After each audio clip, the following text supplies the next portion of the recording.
नमस्कार, markets today में आपका स्वागत है। मैं हूं शैल भटनागर, आपके साथ जुड़ रहा हूं मुंबई स्टूडियो से। आज भी आपने बाजार में लगातार 7वें दिन बहुत ज़बरदस्त तेज़ी देखी। निफ्टी आपने 11,900 के आसपास को ट्रेड होते हुए देखा।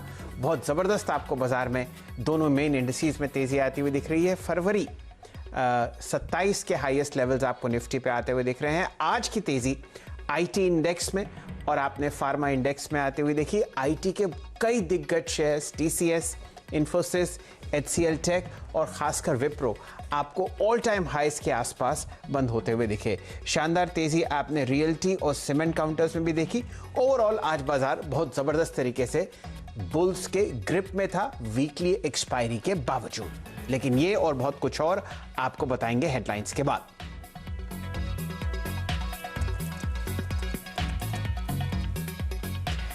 निफ्टी ने 25 फरवरी के बाद का उच्चतम स्तर थामा।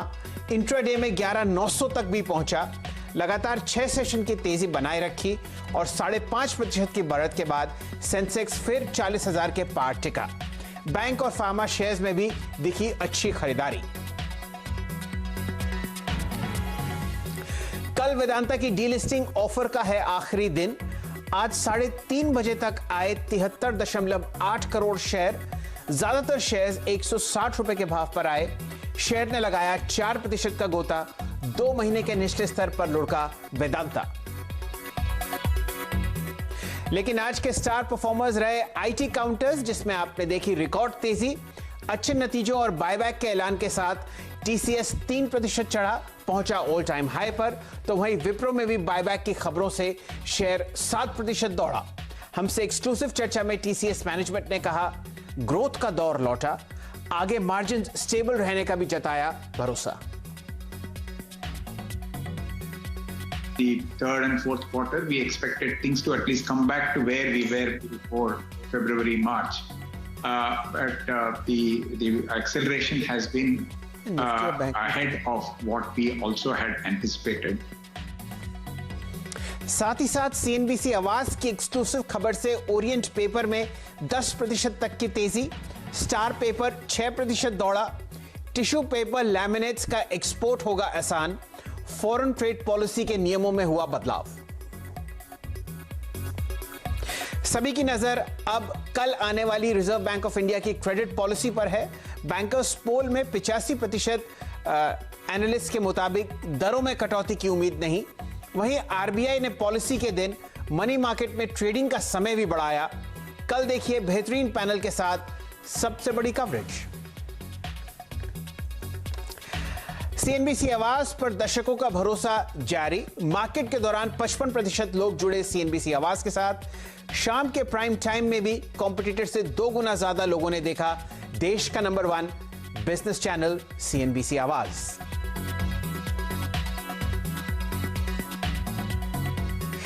चलिए जरा मेन इंडिसेस पर नजर डालते हैं और फिर बाजार में चर्चा करेंगे। आज जो सबसे अहम खबर आपको आती हुई दिख रही है, वेदांता की डीलिस्टिंग। निफ्टी आपके सामने आज 96 अंक ऊपर बंद हुआ। लगातार 6ठे दिन आपको यहां पर हरा निशान दिख रहा है। 11,834 के पास आपने इस इंडेक्स को आज बंद होते हुए देखा। ये लेवल्स आपने पहले फरवरी 25 के आसपास देखे हैं। आज ज्यादातर सेक्टर्स में आपने जबरदस्त तेजी देखी। फार्मा और आईटी तो खास तेज थे, लेकिन रियल एस्टेट और बैंकिंग में भी आपने काफी खरीदारी होते हुए देखी।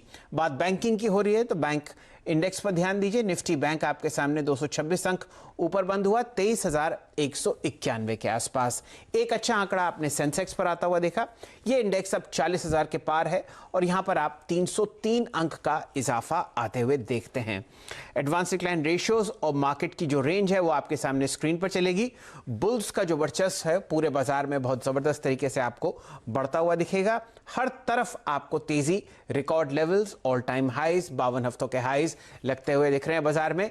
पिछले कई दिनों से कोई भी ऐसा स्टॉक नहीं है जो 52 हफ्ते के लो के आसपास आपको ट्रेड करता हुआ दिख रहा हो। निफ्टी और के हाई और लो में आपने लगभग 115 अंक की ट्रेडिंग रेंज देखी और निफ्टी बैंक में इसी तरीके से लगभग 400 अंक की ट्रेडिंग रेंज थी।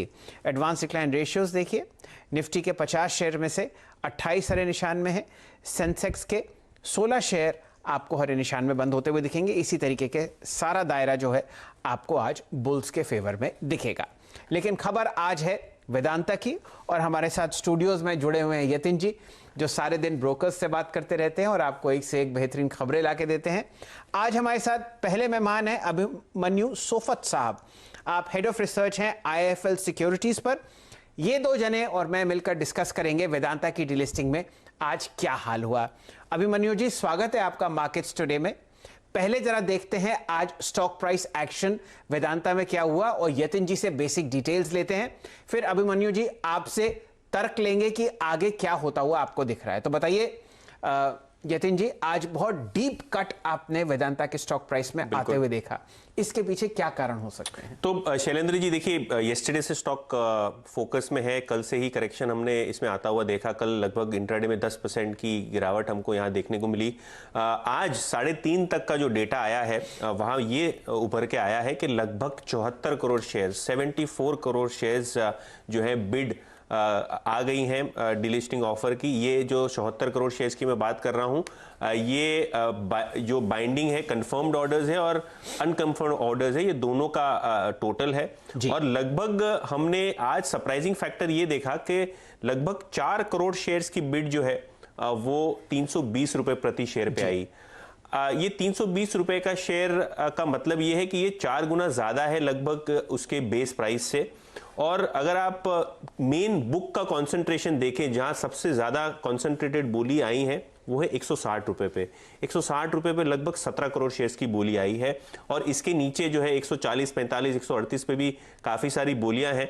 लेकिन ये जो मेन बोली है 4 करोड़ शेयर्स 320 वाली और 17 करोड़ शेयर 160 वाली, ये जो है सारे बुक का रूपरेखा जो है तय करेंगे आगे चलते हुए। क्योंकि 135 करोड़ शेयर्स कुल मिला के प्रमोटर्स को चाहिए कि वो टेंडर हो इस डीलिस्टिंग ऑफर में। और 135 करोड़ शेयर जैसे ही टेंडर होंगे वैसे ही सेबी के रेगुलेशन के हिसाब से एक काउंटर बिड का ऑप्शन होगा, ऑफर मैच करने का जो है मौका मिलेगा प्रमोटर्स को। लेकिन ये 135 करोड़ शेयर का बेस जो है सबसे पहले बनना चाहिए, जो कि दिख रहा है कि मुश्किल है, सबसे पहली बात। और दूसरी बात कि 320 रुपए के प्राइस पे जो 4 करोड़ शेयर आए हैं, जो कि कहा जा रहा है एक बड़े इंश्योरेंस कंपनी के आए हैं, वो थोड़े बहुत चिंताजनक है मार्केट के लिए। और इसीलिए हमने स्टॉक पे थोड़ा बहुत दबाव आते हुए आज के सत्र में देखा। चलिए, आपके सामने जो मेन आंकड़े हैं, कौन सी तारीख को क्या क्या हिसाब होना है, वो सामने ग्राफिक्स पर चलते हुए दिख रहे हैं। 4.4% नीचे आज वेदांता का स्टॉक आपको बंद होते हुए दिखता है। चलिए अब जुड़ते हैं अभिमन्यु सोफत साहब से। आप हेड ऑफ रिसर्च हैं IIFL सिक्योरिटीज में। अभिमन्यु जी, बताइए किस हिसाब से आप इस डेवलपमेंट को देखते हैं जो यतिन जी ने अभी बताया कि लगभग 3 करोड़ शेयर आपको आते हुए दिख रहे हैं 320 पर। आपके हिसाब से क्या ये डीलिस्टिंग सक्सेसफुल होगी या नहीं? धन्यवाद शैलेंद्र जी। मुझे लगता है कि एज पर एक्सपेक्टेशन जा रहा है। जो भी हमें लग रहा था कि प्रमोटर अनिल अग्रवाल से एक्सपेक्ट करना कि वो 300 रुपए से ऊपर का रेट दे, मुझे लगता है गलत फहमी की प्रोबेबिलिटी बहुत ज्यादा है। हिस्टोरिक अगर आप पर्सपेक्टिव देखें, चाहे पहले का स्टरलाइट का एग्जांपल देखें 97 का, या फिर सेसाको का एग्जांपल देखें, तो अग्रवाल जी ने कभी भी माइनॉरिटी शेयर होल्डर को स्पेशली डीलिस्टिंग जैसी स्पेशल सिचुएशन के अंदर बहुत ज्यादा मालामाल नहीं किया है। वो काफी ज्यादा कंजर्वेटिव रहे हैं। इनफैक्ट उन्होंने इस बारी भी हिंदुस्तान जिंक का जो नॉर्मल डिविडेंड जाता था फर्स्ट क्वार्टर में, वो वेदांता के शेयर्स को नहीं दिया है। जो डिविडेंड पॉलिसी के अंदर उनके लिखा हुआ है वो भी अभी शेयर होल्डर्स को नहीं मिला है। और उसके बाद काफी और चीजें भी हुई हैं, जैसे उन्होंने एक राइट ऑफ लिया है बुक्स में से 17,000 करोड़ के करीब का। सो बेसिकली मुझे लगता है कि जो शेयर होल्डर एक्सपेक्ट कर रहे हैं कि 300 के आसपास का रेट होगा, अगर वो ऐसा करके बिड करते रहे तो ऑब्वियसली ये ऑफर फेल होने की संभावना बढ़ जाती है। क्या वेदांता का शेयर बहुत महंगा है? बिल्कुल नहीं लगता। इनफैक्ट शेयर का अगर देखें तो प्राइस जो है हिंदुस्तान जिंक की इंट्रिंसिक वैल्यू जो उसका स्टेक है 64% का, उसी की वैल्यू जो है आज के शेयर के प्राइस से ज्यादा है। और एडिशनल जो उसके बिजनेस है उसकी भी एडिशनल वैल्यू है।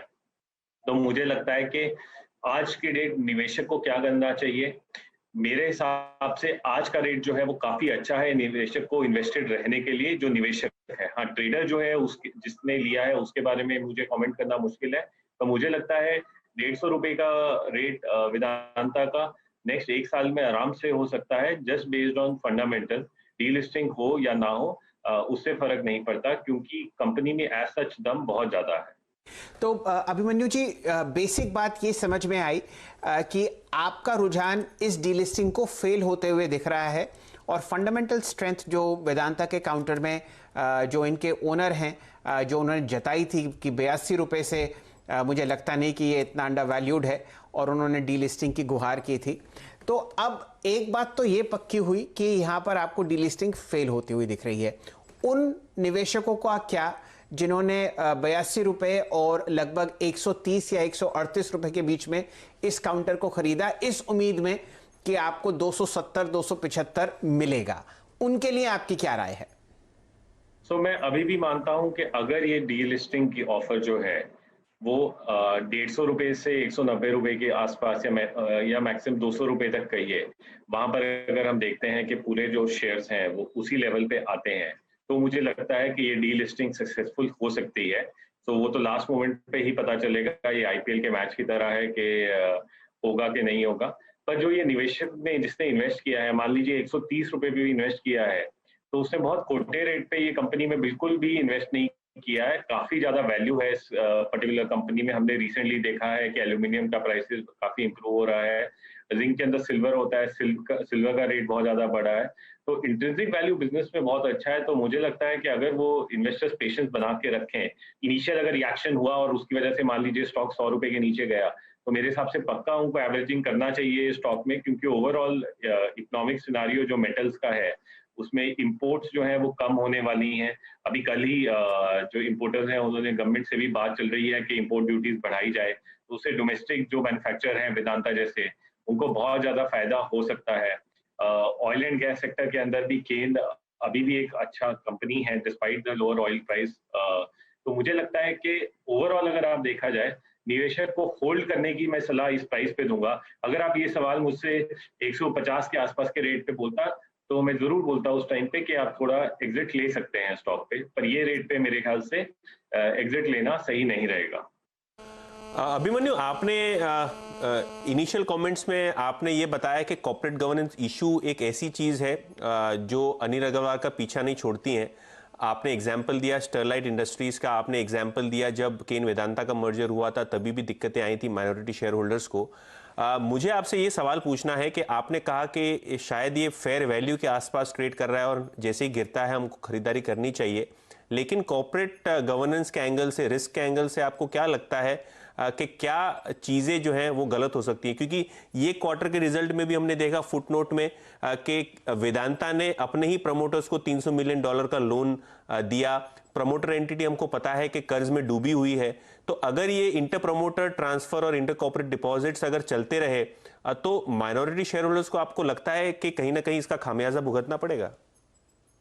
तो पहली बात तो मुझे नहीं लगता कि ये स्टॉक फेयर वैल्यू पे अभी ट्रेड हो रहा है। मेरे हिसाब से अगर ये इंट्रिंसिक वैल्यू इस शेयर की देखा जाए तो डेफिनेटली इसके शेयर की वैल्यू 200 रुपए से ज्यादा है, पर because of these corporate issues in terms of minority share holders के साथ क्या हुआ है पहले, उस वजह से मैं कह रहा हूँ कि डीलिस्टिंग के ऑफर में ठीक है, शेयर होल्डर को थोड़े से कम रेट पे बेचने का मौका मिला तो बेच दिया, तो चलता है। आगे जाके क्या दिक्कत आ सकती है, मुझे लगता है कि अगर ये डीलिस्टिंग ऑफर फेल हो जाती है तो ऑब्वियसली तब जो अनिल अग्रवाल जी है मेरे ख्याल से आराम से वो डिविडेंड भी वापस देना शुरू कर देंगे। yes, there is an issue in terms of inter-corporate loans and all, but I think so SEBI भी अभी और overall जो market में environment है, people have become very cautious on these kind of things.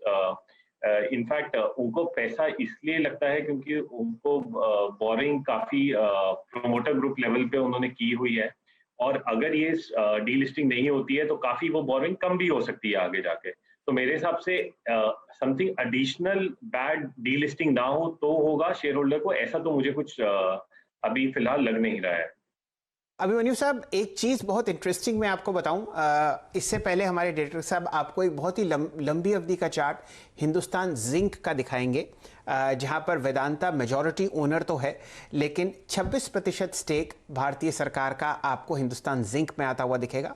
और अगर आप बहुत ही लंबी अवधि का चार्ट देखें तो ये एक मल्टी बैगर स्टॉक रहा है, सिर्फ इसीलिए कि इसमें भारत सरकार का एक बहुत शानदार और बहुत अच्छा मिनॉरिटी स्टेक है।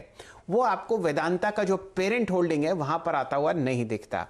और हिंदुस्तान जिंक की अगर आप इंप्यूटेड वैल्यू देखें वेदांता में तो वो लगभग 0.7 शेयर के आसपास है। मेरा प्रश्न आपसे ये है, जो शेयर होल्डर्स दुविधा में थे, जिन्होंने 250 पौने 300 रुपए में वेदांता खरीदा और 80-82 रुपए में उनको एक बायबैक आता हुआ दिखा, उनके लिए आपकी क्या राय है? क्योंकि प्रमोटर की जो छवि है वो बाजार में अच्छी नहीं है। अगर ये ऑफर फेल होता है तो क्या अग्रवाल साहब को कोई सबक मिला है ये दिखाने का कि अगला जो वो ओपन ऑफर लाएं शायद वो बेहतर प्राइस पे लाएं, या डीलिस्टिंग की अगर चेष्टा करें तो 300 के आसपास करें? काफी चीजें जो है इकोनॉमिक सिनारियो पे होती हैं। मेरे ख्याल से प्रमोटर को सीधा लगा कि कोविड की वजह से वैल्यूएशन बहुत सस्ते हो गए थे। वो अपनी कंपनी जो काफी ज्यादा अंडर वैल्यूड हो गई थी उसको उनको लगा शॉर्ट टर्म में बहुत निवेशक सोचते हैं, इसीलिए रेट 82 तक गया था। उसमें मेरे को लगता है अग्रवाल साहब की गलती नहीं थी। मार्केट सिनारियो ऐसा था कोविड का जिसकी वजह से रेट नीचे गया। तो आगे जाके मुझे लगता है कि अग्रवाल साहब को जब दिखेगा कि सस्ते रेट पे रिलेटिव टू द वैल्यूएशन की स्टॉक मिल रहा है तभी वो ऐसा डील का फिर से करेंगे। मेरी सेंस ये है कि अगर 150 से 200 रुपए के बीच में कहीं पर ये फाइनल आ सकता है डीलिस्टिंग तो प्रोबेबिलिटी ऑफ डील बढ़ जाती है। With regard to insurance companies, अगर जो आपके एनालिस्ट बता रहे हैं कि उन्होंने ही बिड किया है वो 320 के अमाउंट के अंदर, अगर उस तरीके से बाकी जो कंपनीज हैं, जैसे LIC का बहुत बड़ा स्टेक है, HDFC का काफी बड़ा स्टेक है, ICICI का भी स्टेक है म्यूचुअल फंड्स का। जी अभिमन्यु साहब, आपके हिसाब से अनिल अग्रवाल साहब के लिए कौन सा ऐसा वैल्यू होगा जिस पे वो हाँ कह देंगे डीलिस्टिंग के लिए, और कौन सी ऐसी प्राइस जो आपको लगता है अग्रवाल साहब कहेंगे कि भाई यहां छोड़ दो?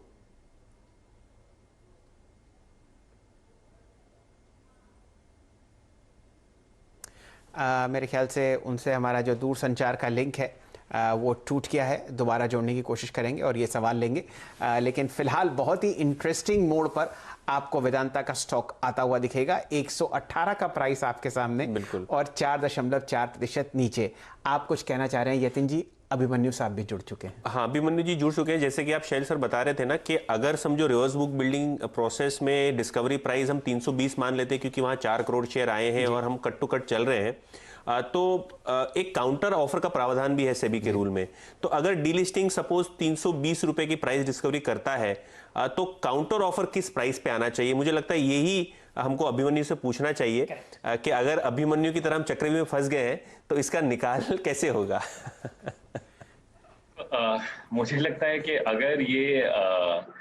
अगर काउंटर ऑफर की बात की जाए तो जैसे कि मैंने कहा, अगर 170-180 रुपए के आसपास अगर वो देते हैं काउंटर ऑफर तो एक अच्छा रेट है जिसके अंदर निवेशकों को मिल सकता है। देखिए, मार्केट के अंदर अपॉर्चुनिटीज तो स्टॉक्स की बहुत ज्यादा हैं।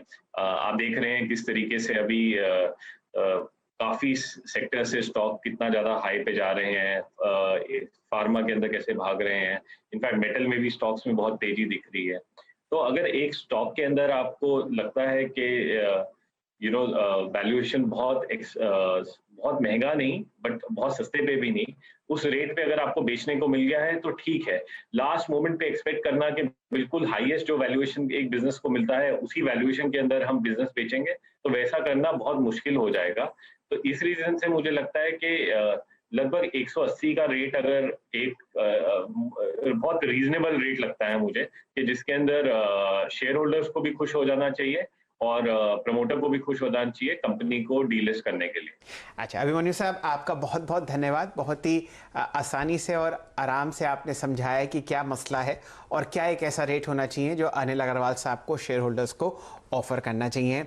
कंपनी बहुत ही वैल्यूबल है और अगर आपको 180 पे वापस खरीदने में मिलती है तो अग्रवाल साहब बहुत ही अच्छे बिजनेसमैन हैं, वो इस मौके को हाथ से जाना नहीं देंगे। इसके ऊपर 10 या 15% और जोड़ लीजिए और फिर आपको एक ठीक रेट आता हुआ दिखेगा। लेकिन समय एक छोटे से ब्रेक का है, आप जुड़े रहिए हमारे साथ और जो मार्केट्स टुडे का अपना मृदुल धड़कन है उसमें हम वापस आते हैं। मुदित गोयल साहब हमारे साथ जुड़े हुए हैं, वो आपको बहुत बढ़िया स्टॉक कॉल्स देंगे कल के सत्र के लिए। कुछ ही समय में हम हाजिर होते हैं।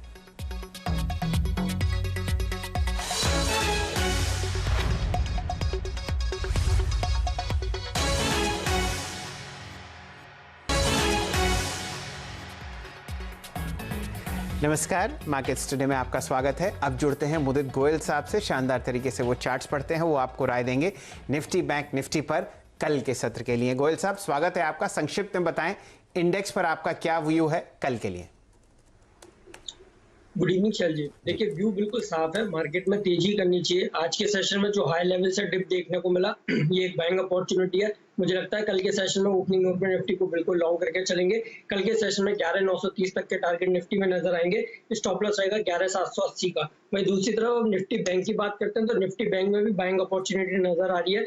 आज के सेशन में हाई लेवल से कुछ प्रॉफिट बुकिंग देखने को मिली है, लेकिन अपॉर्चुनिटी है। वो प्रॉफिट बुकिंग इसलिए नजर आई है 23,500 पर 200 डेमा है और इसलिए आज के सेशन में हाई से कुछ प्रॉफिट बुकिंग देखने को मिली है। लेकिन व्यू बिल्कुल साफ है। कल के सेशन में निफ्टी में बैंक निफ्टी में 23,500 के लेवल देखने को मिलेंगे। स्टॉप लॉस रहेगा 23,000 का। चलिए, ये राय आपको मिलती है दोनों इंडिसेस पर। दोनों पर लॉन्ग कॉल्स आपको आती हुई दिख रही हैं। गोयल साहब, आपके कोई दो पसंदीदा ट्रेड्स हो तो वो भी शेयर कीजिए। बिल्कुल, देखिए कल के सेशन के लिए सबसे पहले आज हमने देखा फार्मा स्टॉक्स में अच्छा रनअप देखने को मिला। सन फार्मा को हम लॉन्ग करने की सलाह दे रहे हैं। सन फार्मा के स्ट्रक्चर की बात करते हैं तो स्टॉक में एक ट्रायंगुलर पैटर्न बनाया, उसके ब्रेकआउट के पास ही आज के सेशन में क्लोजिंग देखने को मिली है। स्ट्रक्चर काफी पॉजिटिव है। कल के सेशन में 540 के लिए सन फार्मा लॉन्ग करेंगे। स्टॉप लॉस 515 का होगा। वहीं दूसरा काउंटर हिंदुस्तान यूनिलीवर का होगा। हिंदुस्तान यूनिलीवर में भी काफी अच्छा रनअप देखने को मिला है। लो से आज के सेशन में 100 डेमा के ऊपर ये काउंटर निकला है। उम्मीद है कल के सेशन में बड़ा अपसाइड मूव देखने को मिले। 2210 के टारगेट के लिए हिंदुस्तान यूनिलीवर को लॉन्ग करने की सलाह दे रहे हैं। स्टॉप लॉस रहेगा 2140 का। चलिए, एक कॉल आपको फार्मा में मिली है सन फार्मा पर लॉन्ग साइड पर, और एक एफएमसीजी की जो सबसे बड़ी कंपनी है हिंदुस्तान यूनिलीवर, वहां पर आपको एक लॉन्ग कॉल गोयल साहब दे रहे हैं फ्राइडे के लिए। समय समाप्त हो चुका है मार्केट्स टुडे का। इस शो को यहीं समेटते हैं, लेकिन खबरों का सिलसिला, एक से एक बेहतरीन स्टॉक कॉल्स, ट्रेडिंग आइडियाज और पोर्टफोलियो पिक्स मिलते हैं आपको सिर्फ और सिर्फ CNBC आवाज पर। जुड़े रहिए देश के नंबर 1 बिजनेस चैनल से।